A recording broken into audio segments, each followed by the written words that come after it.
দেশের বিভিন্ন গন্তব্য থেকে রাজধানীতে আসা বহু মানুষ ভোগেন নিরাপত্তাহীনতায়। নিরাপত্তা বাহিনীর উদাসীনতায় বাড়ছে এই অপরাধমূলক কর্মকাণ্ড। কি সেই অপরাধমূলক কর্মকাণ্ড তাই জানতে চোখ রাখুন সাবধান বাংলাদেশে। সাথে আছি আমি মাহবুব আলম।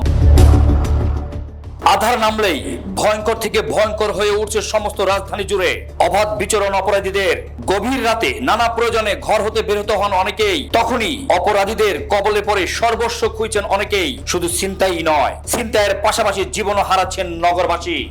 জনগণের বক্তব্যই ভেসে উঠে রাতের ঢিলেঢালা টহল পুলিশের মনোভাবের কারণেই প্রতিদিনই ঘটছে এই অপকর্ম। শুধু রাতেই নয়, রাতের শহর থেকে ঘুমন্ত ভোরের রাজধানী যেন আরো অধিক ভয়ঙ্কর। মানুষ যখন গভীর ঘুমে শহর থাকে নিস্তব্ধ, ঠিক তখনই চুরি, ছিনতাই ও প্রাণনাশের ঘটনা ঘটে বেশি। রাজধানীর বিভিন্ন থানার টহল পুলিশের বিরুদ্ধে ঢিলেঢালা মনোভাবের অভিযোগ বহু পুরনো, যার প্রমাণ অনেক স্থানে চেকপোস্ট বসলেও এখন আর বসে না। ছিনতাইকারীরা বিভিন্ন কৌশল অবলম্বন করে পেশা ছিনতাই, তবে রাতে ছিনতাইয়ের উদ্দেশ্যে সিএনজি ও অটোরিকশা নিয়ে বেরিয়ে পড়েন। যাত্রীদের নির্দিষ্ট স্থানে পৌঁছানোর কথা বলে উঠিয়ে নির্জনে কোনো স্থানে লুটে নেন সর্বস্ব।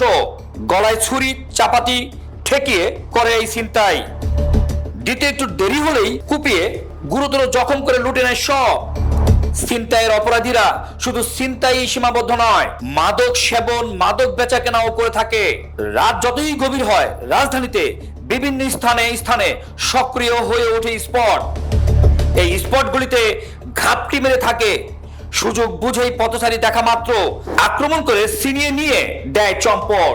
পুলিশ বলছে রাজধানীর বিভিন্ন থানা এলাকায় ছিনতাই সংক্রান্ত অপরাধ সংঘটিত হচ্ছে।